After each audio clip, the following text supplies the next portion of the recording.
still running. Yep. Good afternoon, Brendan. Good afternoon, Sean. Yeah, we welcome Brendan. Is my candidate assessment of we doing as I'm an assessor to doing assessment of the both unit of competency. First one is BSBETC101 operate digital devices, and again with the unit competency here. So we got Brendan here to have an assessment both together. Brendan, can you tell me about yourself? I do maintenance and gardening at OVARS, Ord Valley Aboriginal Health Service. Been here for about 10 years. I work closely with Sean Liu, my manager at OVARS here. Alright. Okay. So you've done your work there, and now we go through a validate assessment between you and me. So let's start with the question 1 here. Are you aware of those assessments at all? Yeah? Yeah. Let's begin in. Let's go start. So the question 1. Can you tell me a little bit about the space below and how you located number 1 to 8 logically in order to respond to the question there? What's your first step you put in there to do? Question 1. Yep. First, locate computer. 2, check computer is plugged in to power supply. Yep. 3, turn on power switch. Yep. 4, turn on monitor. 5, log in when prompted. 6, wait for Windows to load. 7, select desired applications to open. 8, open applications. Okay, well done. So on your own perspective, normally you locate computer first, and the first step. Yeah. Second, and check computer, plug in like that, etc. Yeah? Yep. So I'm happy with that. So I put satisfactions. Yeah. Good work. And then move on to the next one. Question 2. Can you match the computer components on the 4 boxes in the picture there? So we got mouse number 1, monitor number 2, keyboard number 3, and 4 central processing unit. Can you match with that to respond your performance on the below those actions there? Mouse allows the user to interact with and navigate information on the computer. Yep. 2, monitor displays the computer's activity. Yep. 3, shows keyboard, shows alpha and numeric data to be entered in the computer. Yep. 4, performs the work, the CPU performs the work and calculations in the computer based on user commands. Yeah. So this is basically fundamental. What you're sitting in the workstation, you turn on computer, and your knowledge about those 4 devices, how they to perform to operating the computer, right? So Yep. I'm happy with that. Well done. We move on. Question number 3. Table below are some economic issues. If you can identify potential injury because of the cost of each the table there. So say the first one, poor lighting. What's your answer to put in there? Poor lighting can result in physical and psychological issues, Yep. plus eye strain, fatigue, and risk of accidents due to reduced visibility. Yep. Good. Yep. Incorrect screen height Yep. can cause neck strain and musculoskeletal injuries. Yep. Unsuitable chair height Yep. can cause physical discomfort and strain, especially in the legs, back and shoulders. Okay. Yep. Okay. Improper positioning of the mouse and keyboard. Yep. Improper positioning of the mouse and keyboard can lead to various injuries Yeah. due to repetitive strain injuries. Can include conditions like carpal tunnel syndrome, Yeah.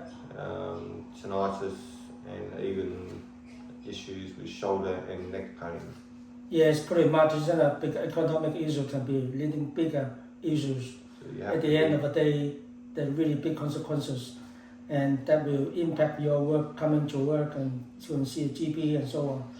So it's pretty much lost productivity because of poor economic, which contribute for the long term like that. All right, well done, Brendan. Happy with that assessment. Okay, question 4. Can you check the 3 boxes below that identify key function of a computer operating system? What you put in there?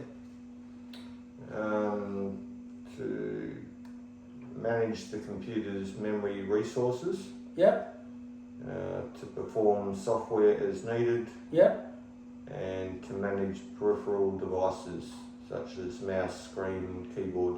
yeah. Well done. Yeah, those are much relevant to identify key function of operating a computer system. Yes. Okay, I'm happy with that. So move on. Next one, question 5.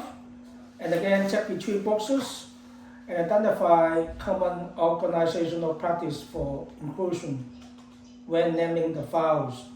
So basically, this is all basic operating the file in the computer. Yeah. Can you tell me what's the answer to that? You put in the version number, Yeah. the latest version number of the document, the date the file was created, Yeah. and a description of the file. Yeah. Example, project or Yeah. risk or whatever. Okay. Yep. They're pretty close. Yep. All done. Yeah. Well done then. Questions. I think this is all about the finished unit of competency against the assessment of the operating device. So, yep. And I will get back to you with a knowledge assessment validated for a record of assessment after that. So that's the end for the unit 1 for that, yeah. And then we go on the next unit 2 for that plan and apply time management here. So are you ready to go? Yep. For the next one. Yep. Okay.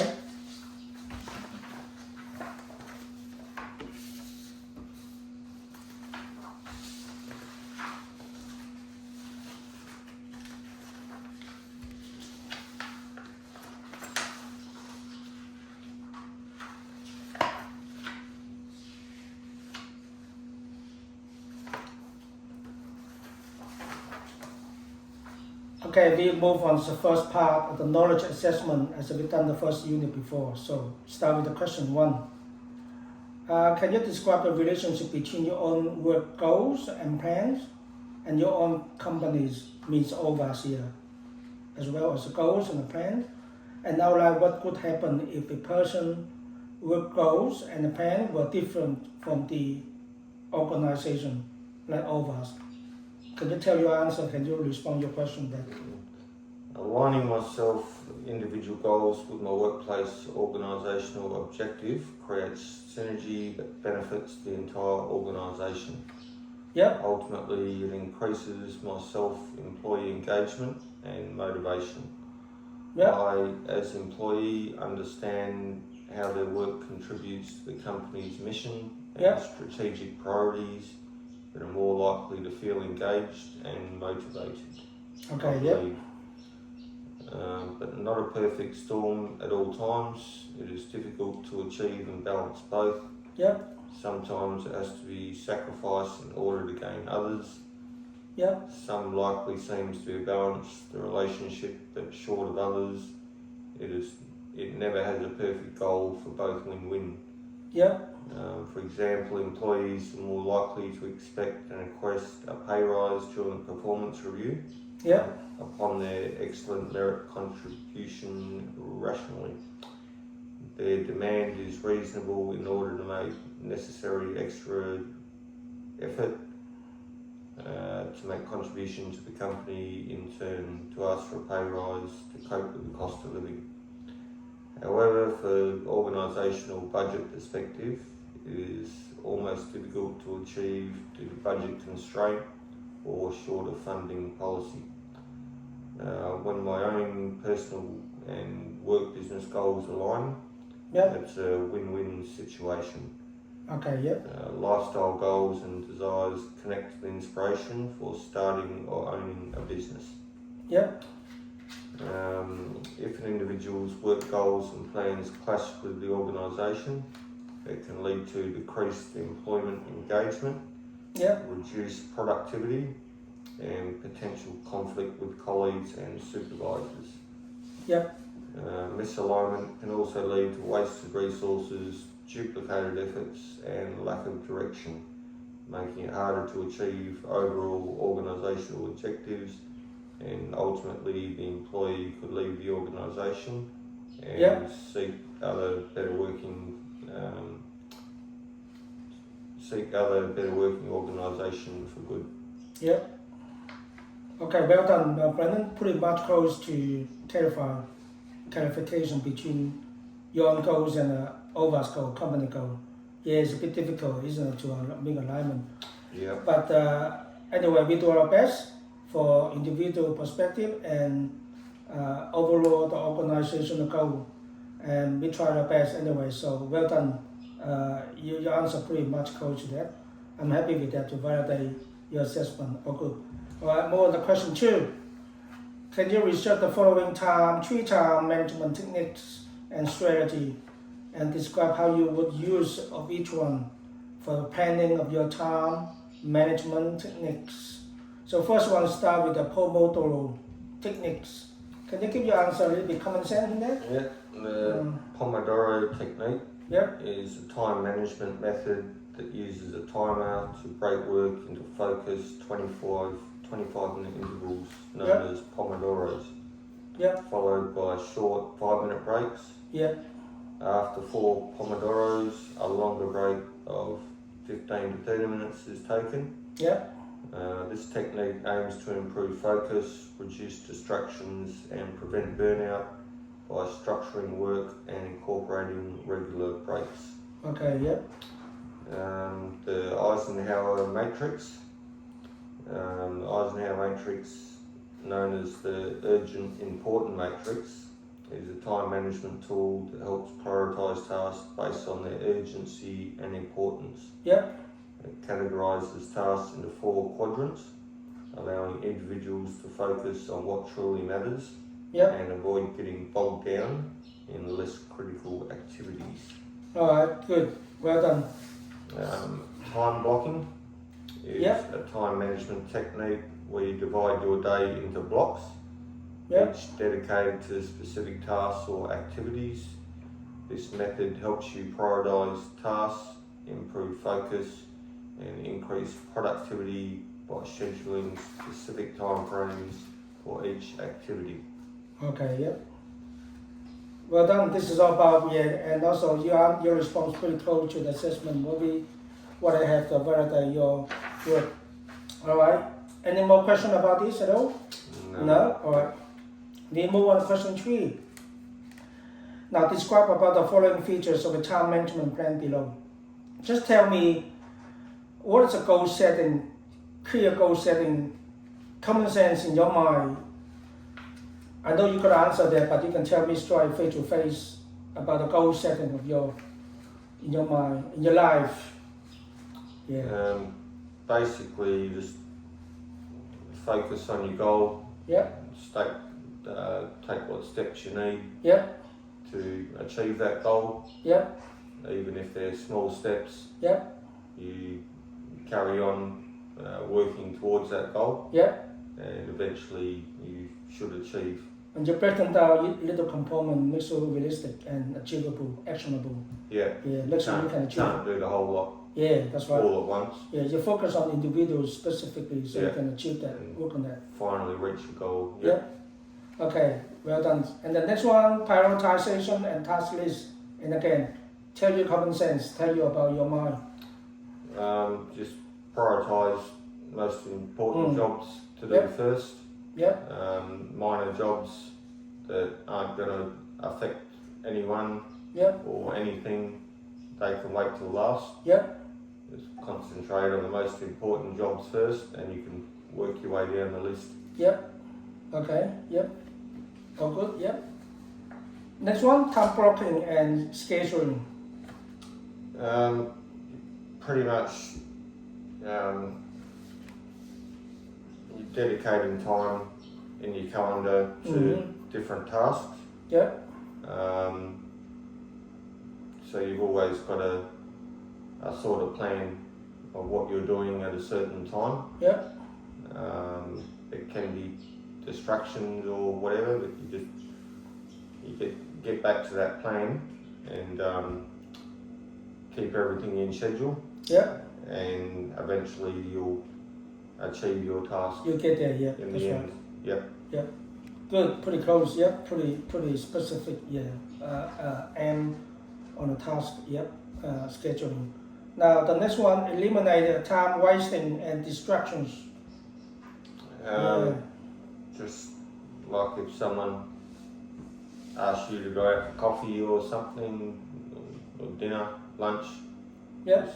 So I'll probably just eat my lunch at the office and Yep. work through the tools without distractions, or Yep.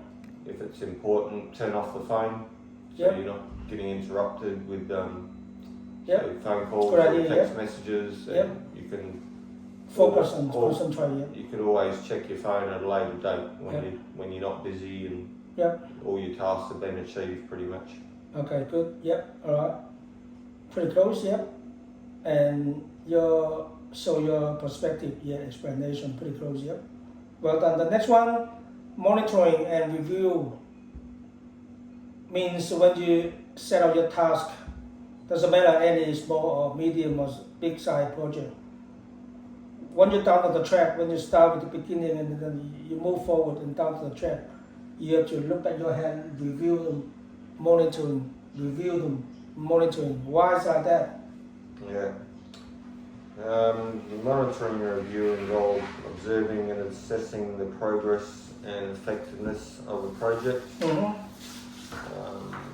process or investment to make sure it meets objectives and identifies the potential issues. Yep. Involves collecting and recording data. Yep.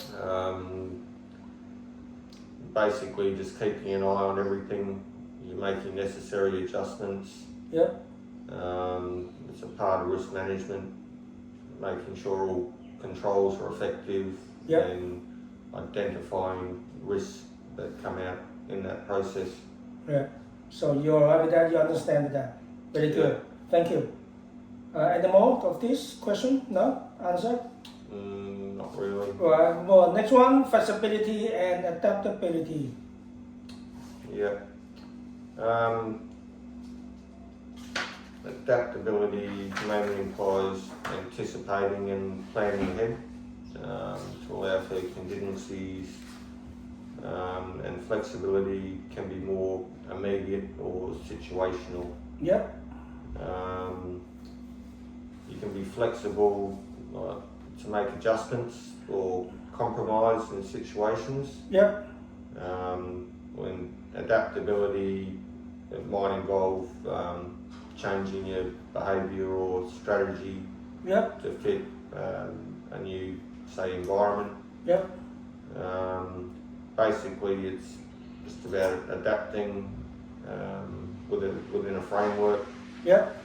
To just make sure everything's completed and you're not sticking to certain levels or anything like that.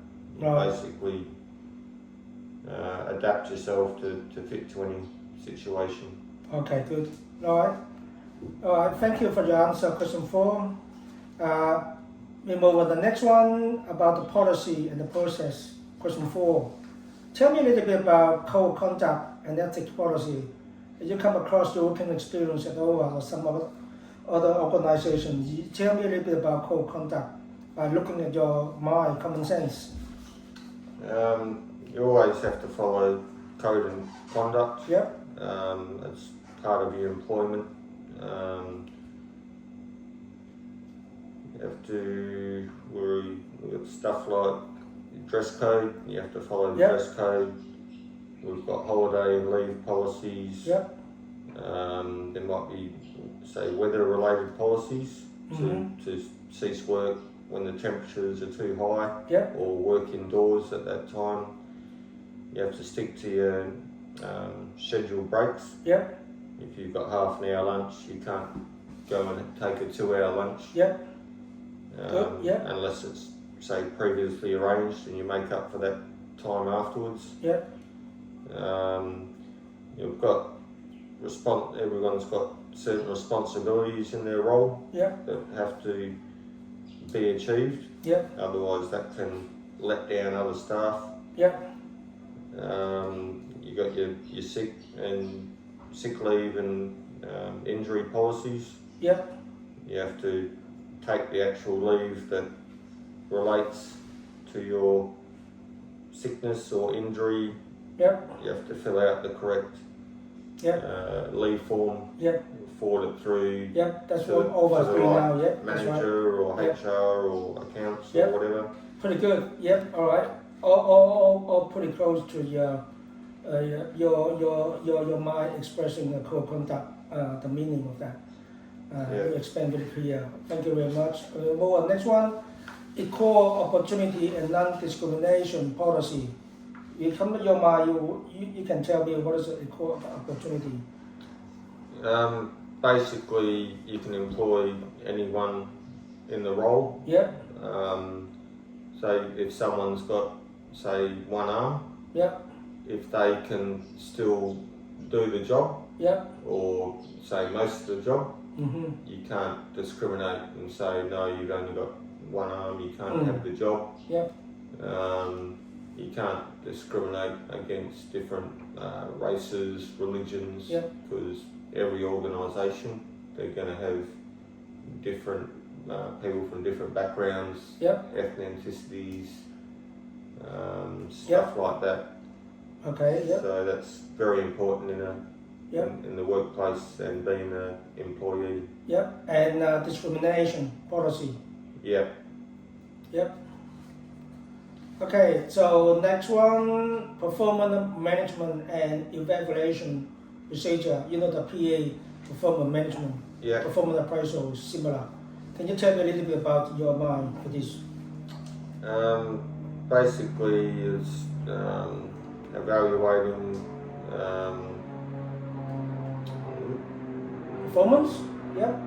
Individual employee? Your manager's evaluating your performance. Yep. You bring up issues, like if you've got a problem with this, Yep. the manager will help and try and fix those issues, or if it's a job too hard for you to do, he'll help you work through those issues. Yep. So the job becomes easier. Yep. A lot of talking and bringing up issues and Truly feedback, yes. is a very important part of it.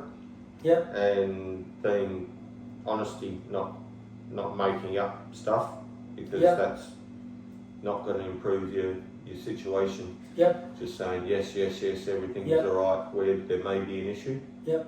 So it's very important. Yep. All right, thank you. So performance management part of when the employee somehow, if they breach of the conduct or the policy, they have to face with their performance management, by the line manager. Yeah. So that would be get disciplinary action maybe, or maybe it's how serious you are, and then get your performance improved for the next opportunity like that. All right, so make sure your performance on the track to conform with the policy, with the OVA's strategic goal and action plan for that. All right, thank you, well done, Brennan. Next one. Now this is a very broad, common sense work health and safety standard policy procedure. What do you know about this one here, which is relevant to your role? Well, I'm a OH&S rep Yep. here at OVAS. Yep. So basically, the rules rules are set out. Yep.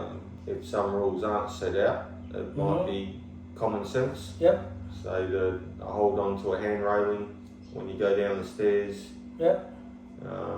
We've got a 10 km/h speed limit. Yep. At the premises here. Basics like wearing enclosed shoes. Yep. To prevent any injuries. Yep. It's a part of a symbol. Yep. I work outside a lot of the time, so I wear sunburn cream. Yep. So it's very important to follow these procedures, Yep. policies and procedures. Yep. With health and safety, it can help you avoid injuries. Yep. It may help you avoid investigation or discipline. Yep. And there shouldn't just be one Yep. one person at work doing this. Everyone should keep an eye on things. Yep. And someone points out a risk, they'll come to me or Chung, and then we can identify the risk. Yep. And, Yeah, pretty much. Yeah. Yeah. Yeah. All right. Thank make you. the situation better. Yeah. All right. Well done. So pretty happy with that, with the satisfaction of your assessment. Validated. Okay. Move on. Next one. Question 5. The factors affecting your work progress and performance. First thing about excessive workload, too much work on the solar. Tell me about your point of view of too much work on your role.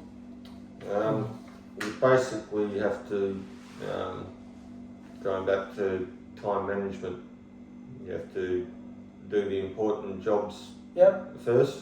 Yep. That's going to hold up, say, the running of the clinic or flat tyre or battery on a vehicle. Yep. And that stops staff from doing their job. So basically, you can't get yourself flustered and do, say, everything on your list for that day. Yep. You just have to do the most important things. Yep. Don't try not to rush. Yep. Or you could make a mistake or hurt yourself. Yep. So basically, just don't stress. If you're feeling under pressure, just ask another staff member for a hand or delegate. Yep, definitely. Yep. Delegate the tasks to someone else. Yep. All right. Thank you. Yep. That's pretty much enough for your explanation of excessive workload. I'm happy with that. For next one, a lack of skill to do the job. What do you come across about if you need a competency or you need a potential skill to do the job, particular job? What do you think about this? You basically need, say, basic skills in your position. Like if I didn't know how to use a drill or a handsaw or a lawnmower or anything like that, it wouldn't be ideal for me to be in this position. OVARS is supportive. You can always go for training. Like I have to train, say, new young employees that haven't been in this role before. So apply for jobs that you've got the skill level that you think you can handle the job. If you haven't got those skills, always ask for help or extra training, as it could hold up the organisation if your tasks aren't being done because you don't know how to do them. Other people might be relying on the next step so they can finish their role or do their next job, sort of thing. Pretty good. Now we talk about upskilling. When you get people coming to work for all of us or any organization, at the beginning you allocate a task to them because they apply for the job and position, give it to them. And after a certain while, maybe new technology change, maybe whatever some reason, jobs and some other components change because of result of a lot of factors from all of us companies, and because of staff sort of skills, sort of staff and people left and couldn't able to get people in to replace it. So your line manager maybe allocate you to expand your area, your role to doing more extra different jobs. But you have to mention about, you have to upskilling your before if you're willing to take on that, because that's true the skill and analysis the gap. So you make sure you're not putting yourself at risk. So upskilling means your line manager is sending you to do the training, for example, the TAFE college, able to do the job, particular job. For example, you're handling with the snake. So around this remote area, we encounter a lot of different types of snake. So in some extent, when you see the snake, maybe you grab the snake and you handle with that, get away from them. However, if you don't do the skill training, you won't be able to handle that. So it's put your risk in dangers. So this is why part of a specific skill requirement to do the job. Yeah. So it requires the line manager organization send you off to upskilling, do your training, in order to put yourself safety, competency, and confident to do the job. Yeah. So this is a part of it as well. I'm happy with that. Thank you very much, Brendan. So next one, that is the last question. Exclusive work environment and culture. Exclusive is different to inclusive. Exclusive work environment means we talk about this topic here, more likely engage with the gender. So say for example, gay and lesbian is a part of the group we encounter to work everywhere now. So we have to mix with the workplace, diversify workplace. So tell me a little bit about exclusive or inclusive. I think inclusive is much potential positively good for the organization. Instead, exclusive. Do you know what I mean? Yeah. Yeah. Tell me a little bit about this. You can't really exclude anyone. Yeah. Going back to the discrimination Yeah. sort of thing before. Yeah. So it pretty much has to be an inclusive work environment and culture. Yeah. Otherwise, you're not going to have a happy workplace at all if you refuse to work with certain people or Yeah. don't include them in, say, team meetings, Yeah. stuff like that. Yeah. So it's very important to include everyone. Yeah. Don't leave them out of things just because you don't like them or you don't like their, say they may wear a head covering and something like that. You have to be careful, very sensitive. Some people, what they thought that you were accumulating them. Yeah. So be careful with that. Yeah. So you just, there's really no place for exclusive work environment. Yeah. Especially nowadays, diversified workplace must be treated equally. Yeah. So treat everyone equal. Yeah. As you want people to basically treat you. Yeah. And the different multicultural, we working with different worker the staff with races, ethnicities. All right, good. All right, thank you very much. Well done. So as I said, I'm validated to your assessment. Pretty much happy with that, match with this of the unit competency with that. And then we get this over now, get it done by this. And then if you have anything, I get back to you to do more assessing your demonstration. But basically, overall, you have achieved that. You're doing demonstrate well or both units. So I'm happy with that. And thank you very much. Now I give you the consent form, the recording consent form. You can sign off, and the form with the feedback separate. Okay. So well done, Brendan. Thank you. Yep. Yep. All right. Thank you.